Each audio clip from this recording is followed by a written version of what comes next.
Olá, muito feliz de estar aqui mais uma vez para a gente bater esse papo e agora com uma novidade, a série de papos por aqui sobre arte e meditação, a série Arte e Meditação, que é meio que patrocinada pelo grupo Arte e Meditação, que vai acontecer a partir de abril no ateliê online, ao vivo, e que, se você está me escutando antes do dia 30 de março, eu te convido a participar de uma mostra grátis, um encontro gratuito pelo aplicativo Zoom, no qual a gente vai ter aí uma palhinha de como vai funcionar essa experiência artística, a união da arte e meditação. Por isso, eu estou fazendo aqui também uma série de papos, de episódios,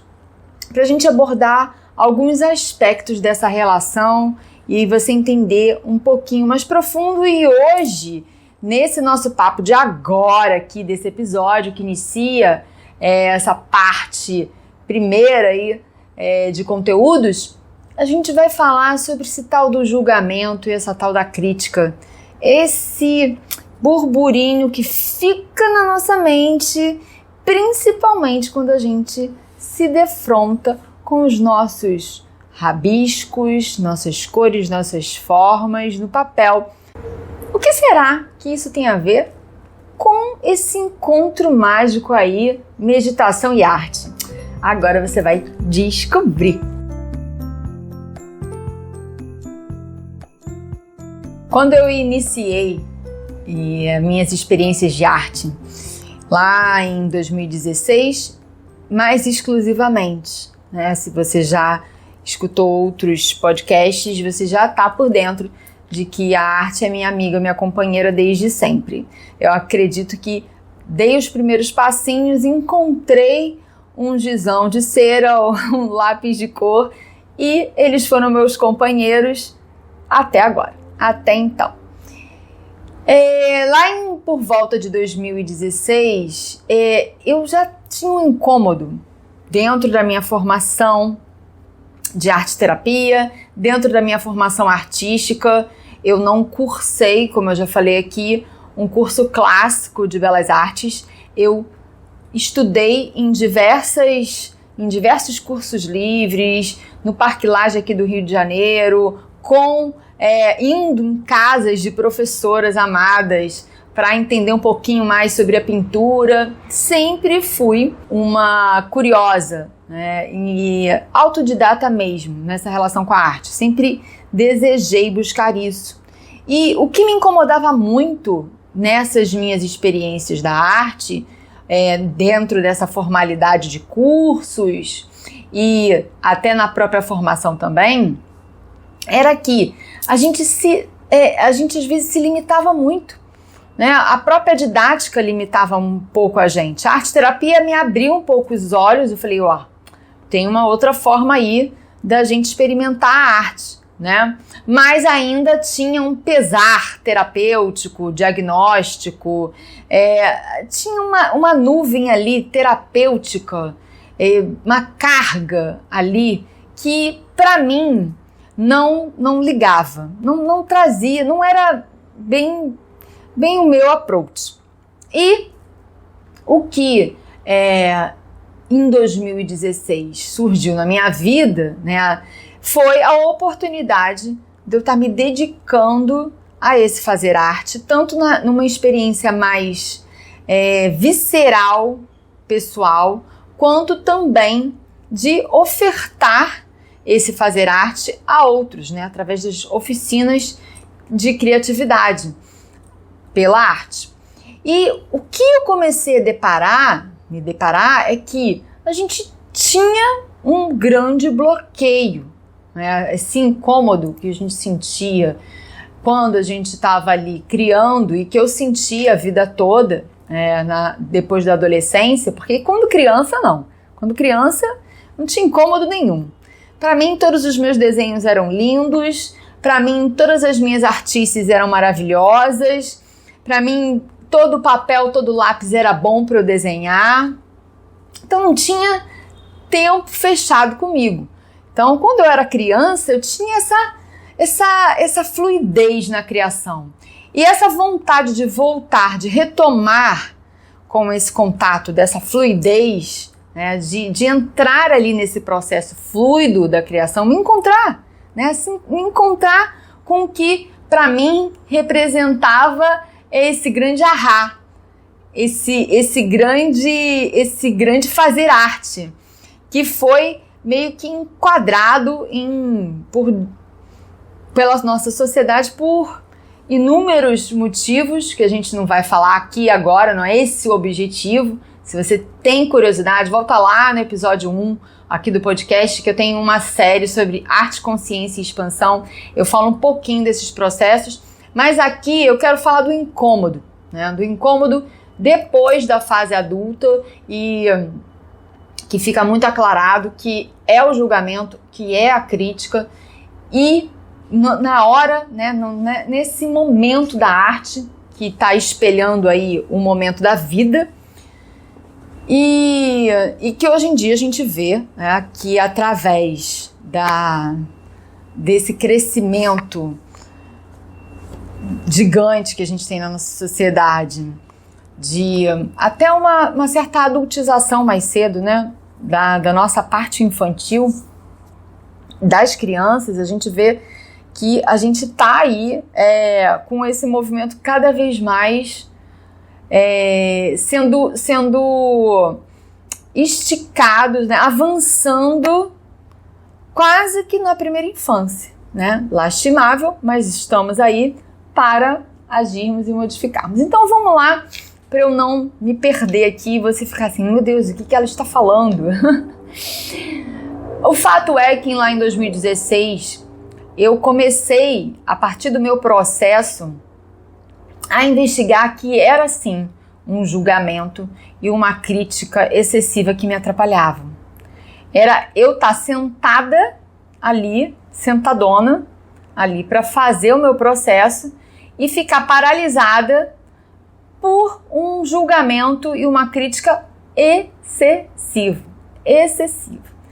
Em paralelo, como o mundo, como a gente tem aí essa opção maravilhosa que é o universo em sua potência de nos trazer respostas ao acaso, em paralelo eu comecei aos meus estudos e práticas budistas.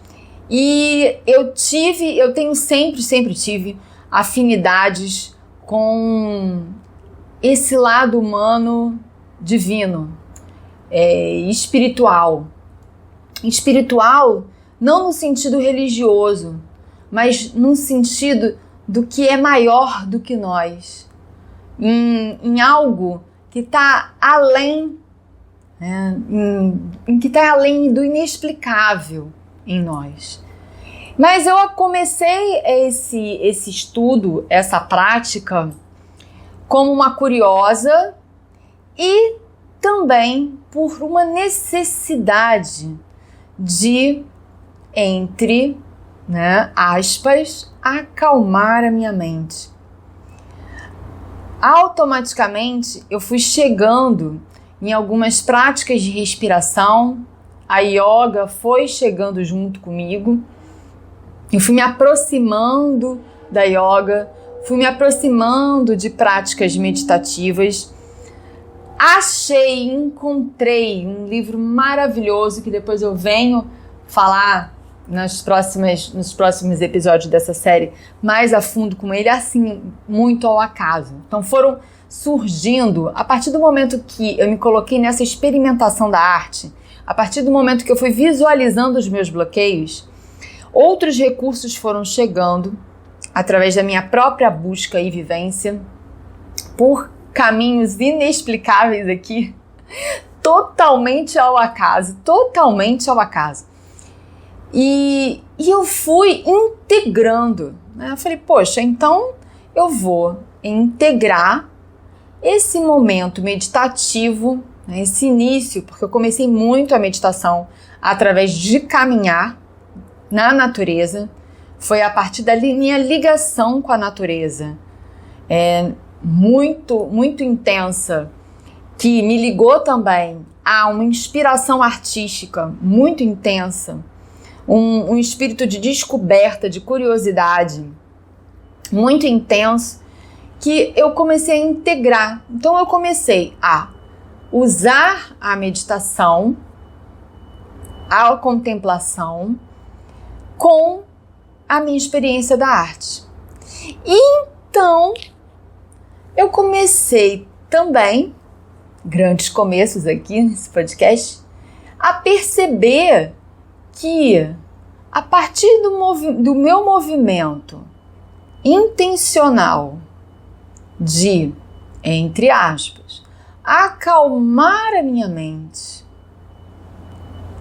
não estar em observação aos julgamentos, às críticas que vinham até mim,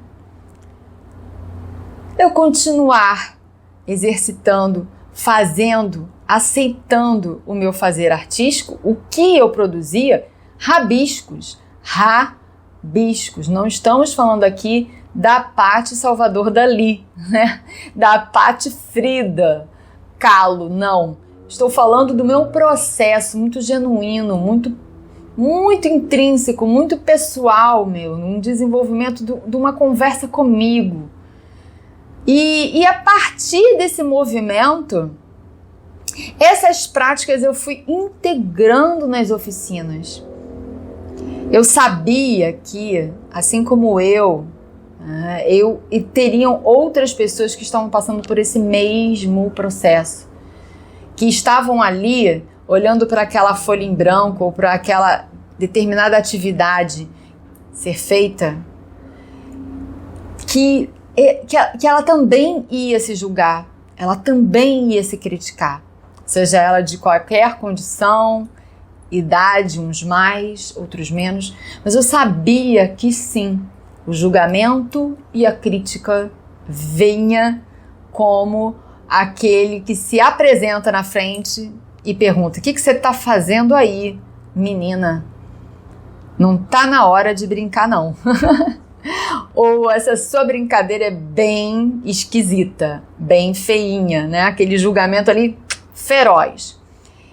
E a meditação, quer dizer, essa postura meditativa de aceitação dos pensamentos julgadores e críticos que vinham enquanto eu estava manipulando os materiais de arte, ela me permitiu caminhar, chegar até aqui,